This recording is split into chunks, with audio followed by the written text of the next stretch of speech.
Good morning student बेटा जी अज असी करांगे लैसन नंबर 1 जेंडर बाइस दे शॉर्ट क्वेश्चन हैगे ने तो बेटा ये टोटल है ने 14 अं सिर्फ 7 करांगे तां जे इन्हों अच्छी तरह समझ लीए तो जे ज़्यादा करांगे तो फिर बेटा वीडियो बहुत लंबी बन जानी है। ठीक है तो अं पहला 7 क्वेश्चन ही डिस्कस करांगे ताकि तुहानू वीडियो वेखते सारी जिहड़ा सुनते सारी तुहानू लर्न हो जाए। ठीक है बेटा क्वेश्चन नंबर 1 है what course was the author pursuing eight the Indian Institute of Science Bangalore.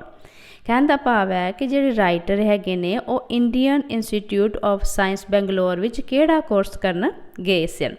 ठीक है साडा आंसर है Sudha Murthy the author of this chapter was very bright at study.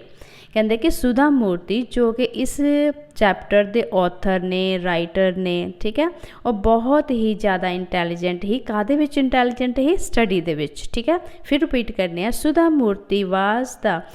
Murthy the author of this chapter was very bright at study. She was pursuing her M.Tech course at the Indian Institute of Science in Bangalore.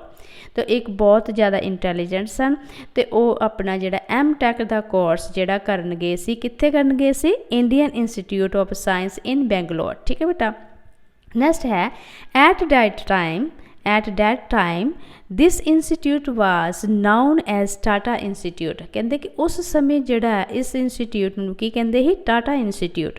She was the only girl in her post graduate department। ठीक है तो ये जड़ा उदों सिर्फ ये इकलौती लड़की ही जिहड़ी कि अपने डिपार्टमेंट विच पोस्ट ग्रैजुएट कर रही सी। ठीक है नेक्स्ट क्वेश्चन बनता है where did the author want to complete a doctorate in the computer science.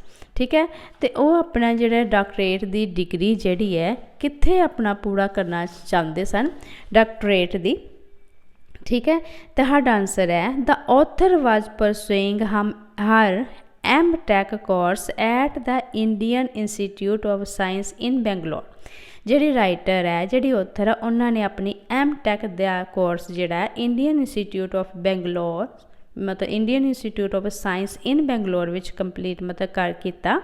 She was doing her master course in computer science. She was doing her masters course in computer science. वो अपना जोड़ा master course computer science विच master course करना चाहते सन। She also wanted to do doctorate in it मतलब वो अपना डेकोरेटेड दा भी कोर्स जोड़ा करना चाहते सन। And she wanted to go to abroad to complete her doctorate in computer. तो वो अपना डॉक्टरेट जोड़ा ही कंप्यूटर विच वो भी अपना कोर्स जोड़ा बाहर के देश विच जाके कंप्लीट करना चाहते सन। ठीक है बेटा कहने का भाव है कि लेखा जी है बेंगलोर के Indian Institute of science which अपना M.Tech का कोर्स कर रही सी तो वो उत्थे कंप्यूटर साइंस विच अपना पोस्ट ग्रैजुएट का कोर्स कर रही दोनों मतलब M.Tech तो कंप्यूटर पोस्ट ग्रैजुएट का कोर्स कर से रही सी। इस दे विच उन्होंने डॉक्टरेट भी करना चाहती सी नाल की करना चाहते ही डॉक्टरेट भी करना चाहते हैं तो यह कंप्यूटर साइंस विच अपने डॉक्टरेट नूं पूरा करने लई कित्थे जाना चाहते हैं विदेश जाना चाहते सन। ठीक है हैगा साडा third question what advertisement did the author see on the notice board. कहते हैं कि जिहड़ी ऑथर है लेखिका है उन्हें नोटिस बोर्ड विच केड़ी एडवरटाइजमेंट वेखी जिहड़ा नोटिस बोर्ड ते लिखी किस चीज़ की एडवरटाइजमेंट सी।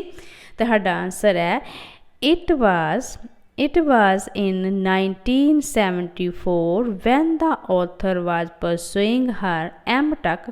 ठीक है कहते M.Tech course at the Indian Institute of Science in Bangalore. कहते कि यह साल केड़ा ही 1974 विच तद मतलब जदों लेखिका ही बेंगलोर के Indian institute which of science which अपना M.Tech का कोर्स कर रही सी उस समय की गल है।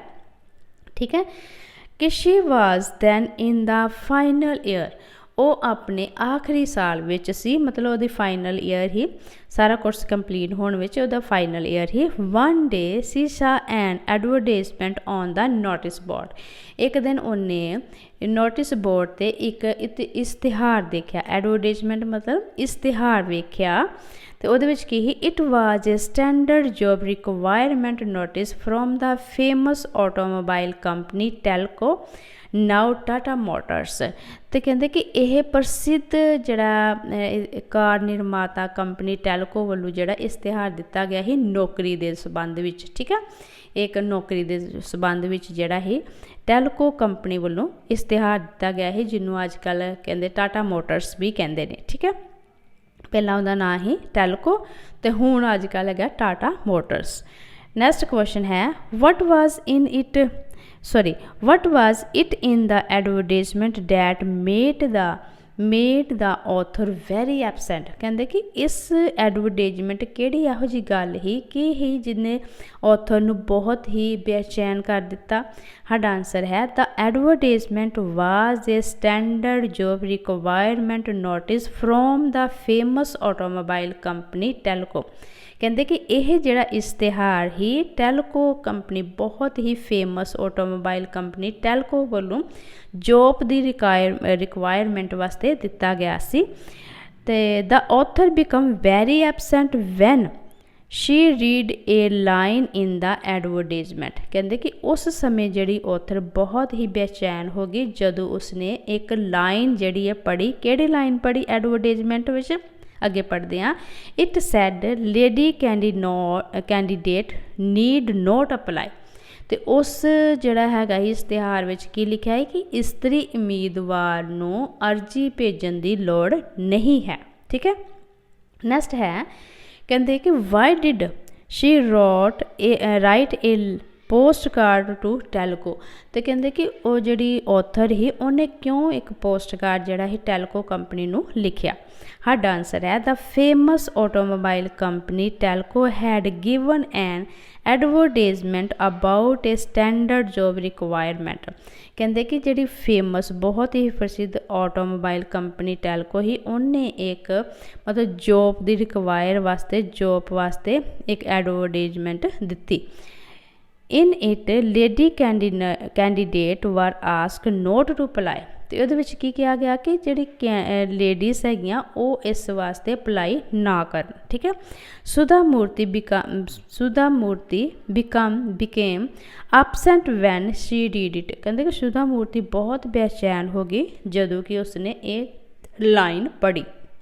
She wrote a postcard to Telco to express her displeasure at the discrimination against women shown by the Telco। ਕਹਿੰਦੇ ਫਿਰ ਉਹਨਾਂ ਨੇ ਉਹਨਾਂ ਦੇ ਵਿਰੁੱਧ ਟੈਲਕੋ ਕੰਪਨੀ ਦੇ ਵਿਰੁੱਧ ਆਪਣੇ ਜਿਹੜਾ ਨਾਰਾਜ਼ਗੀ ਜਾਂ ਕਹਿ ਲਓ ਜਾਂ ਔਰਤਾਂ ਦੇ ਵਿੱਚ ਇਹ ਜਿਹੜਾ ਭੇਦਭਾਵ ਰੱਖਣ ਦੇ ਅਗੇਂਸਟ ਆਪਣਾ ਗੁੱਸਾ ਪ੍ਰਗਟ ਕਰਨ ਵਾਸਤੇ ਕੀ ਕੀਤਾ, ਟੈਲਕੋ ਕੰਪਨੀ ਨੂੰ ਇੱਕ ਪੋਸਟ ਕਾਰਡ ਲਿਖਿਆ। ਠੀਕ ਹੈ ਬੇਟਾ, ਤੇ ਸਾਡਾ ਨੈਕਸਟ ਕੁਐਸਚਨ ਹੈ what telegram did the author receive from the Telco. ਤੇ ਜਦੋਂ ਉਹਨੇ ਪੋਸਟ ਕਾਰਡ ਲਿਖਿਆ ਤੇ ਉਹਨੇ ਕਿਹੜਾ ਜਿਹੜਾ ਹੀ ਟੈਲੀਗ੍ਰਾਮ ਜਿਹੜਾ ਆਥਰ ਨੇ ਰਿਸੀਵ ਕੀਤਾ, ਕਿਹੜੀ ਕੰਪਨੀ ਤੋਂ? ਟੈਲਕੋ ਕੰਪਨੀ ਤੋਂ। ਸਾਡਾ ਆਨਸਰ ਹੈ the author had written a post card to the automobile company. ਕਹਿੰਦੇ ਕਿ ਇੱਕ ਆਥਰ ਨੇ ਨਾ ਇੱਕ ਪੋਸਟ ਕਾਰਡ ਜਿਹੜਾ ਹੀ ਇੱਕ ਮਤਲਬ ਸੀ ਉਹ ਕੀਤਾ ਲਿਖਿਆ। ਠੀਕ ਹੈ, Telco company to express her displeasure at the discrimination against women shown by them. ਤੇ ਉਹ ਜਿਹੜਾ ਪੋਸਟ ਕਾਰਡ ਲਿਖਿਆ ਸੀ ਟੈਲਕੋ ਕੰਪਨੀ ਨੂੰ, ਉਹਦੇ ਵਿੱਚ ਆਪਣਾ ਨਾਰਾਜ਼ਗੀ ਤੇ ਜਿਹੜੇ ਔਰਤਾਂ ਦੇ ਵਿਚਕਾਰ ਮਰਦਾਂ ਤੇ ਔਰਤਾਂ ਦੇ ਵਿਚਕਾਰ ਜਿਹੜਾ ਭੇਦਭਾਵ ਰੱਖਿਆ ਜਾਂਦਾ ਹੈ ਉਹ ਸ਼ੋਅ ਕਰਨ ਵਾਸਤੇ ਉਹਨਾਂ ਨੇ ਇੱਕ ਲੈਟਰ ਜਿਹੜਾ ਪੋਸਟ ਕਾਰਡ ਲਿਖਿਆ। ਕਹਿੰਦੇ ਇਨ ਇਟ ਇਜ਼ ਰਿਪਲਾਈ। ਤੇ ਇਹਦੇ ਜਵਾਬ ਵਿੱਚ ਕੀ ਕੀਤਾ, she got a telegram from Telco. ਤੇ ਉਹਦੇ ਜਵਾਬ ਵਿੱਚ ਉਹਨਾਂ ਨੂੰ ਇੱਕ ਟੈਲਕੋ ਕੰਪਨੀ ਤੋਂ ਪੋਸਟ ਜਿਹੜਾ ਟੈਲੀਗ੍ਰਾਮ ਮਿਲਿਆ। She was called to appear for an interview at Telco's Pune office at the company expense. ਕਹਿੰਦੇ ਕਿ ਫਿਰ ਉਹਨਾਂ ਨੂੰ ਬੁਲਾਇਆ ਗਿਆ ਇੰਟਰਵਿਊ ਵਾਸਤੇ ਤੇ ਜਿਹੜਾ ਆਉਣ ਜਾਣ ਦਾ ਸਾਰਾ ਇੱਕ ਖਰਚਾ ਜਿਹੜਾ ਹੈ ਉਹ ਆਫਿਸ ਵੱਲੋਂ ਹੀ ਦਿੱਤਾ ਜਾਣਾ ਸੀ, ਜਿਹੜਾ ਕਿ ਟੈਲੀਕੋਸ ਪੂਨੇ ਵਿੱਚ ਹੈਗਾ ਹੀ ਆਫਿਸ, ਉਹਨਾਂ ਵੱਲੋਂ ਦਿੱਤਾ ਜਾਣਾ ਸੀ। ਠੀਕ ਹੈ, ਨੈਕਸਟ ਕੁਐਸਚਨ ਹੈਗਾ ਕਹਿੰਦੇ ਕਿ why did author hostel maid want her to go to Pune for the interview. कहते कि जी ऑथर की जी हॉस्टल मेड ही हॉस्टल में कुड़ियाँ रह रही सन उन्होंने नाल पुणे इंटरव्यू तो क्यों जाना चाहदियाँ हैं। तो साडा आंसर है the author had received A Telegram from the famous automobile company. तो कहते कि ऑथर ने की किया, लेखिका ने जड़ा ही ऑटोमोबाइल कंपनी तो एक टैलीग्राम रिसीव किया। हाँ जी टेलको जी कंपनी उस तो टैलीग्राम रिसीव किया। She was called to appear for an interview at the Telco's Pune office at the company expense. मतलब उन्होंने कहा गया कि तुसीं इंटरव्यू वास्ते दो, तो तुसीं इंटरव्यू वास्ते दोगे जी कि टेलकोस पुणे ऑफिस में जाओगे तो कंपनी सारा तुहानूं खर्चा देगी, आन जान का जिन्ना भी किराया होएगा तुहानूं दिता जाएगा, होर भी फैसिलिटीज तुहानूं दित्तियां जाणगियां, तुसीं इंटरव्यूज़ वास्ते आओ। ठीक है। So her hostel mate wanted her to use the opportunity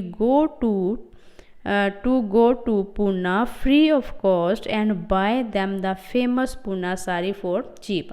इस करके जी ऑथर दी फ्रेंड्स हैगियां ही हॉस्टल मेड ही वो इस अपॉर्चुनिटी का इस मौके का पूरा फायदा उठाना चाहदियां ही, क्योंकि उन्होंने फ्री ऑफ कॉस्ट पुणे जाना ही, तो ये करके पुणे जाके वो वधिया जी साड़ियाँ जी उत्थों दी फेमस साड़ियाँ खरीदना चाहदियां ही, वो भी सस्ते दाम ते। ठीक है बेटा, इस तरह साढ़े जोड़े 7 क्वेश्चन है वो ही डिस्कस कर लिया। तो बेटा तुसीं भी नाल ही इन्हों रीड करते जाना ताकि तुहानूं अगे कोई प्रॉब्लम ना आए। ठीक है बेटा, नैक्सट वीडियो मिलते हैं। Take care.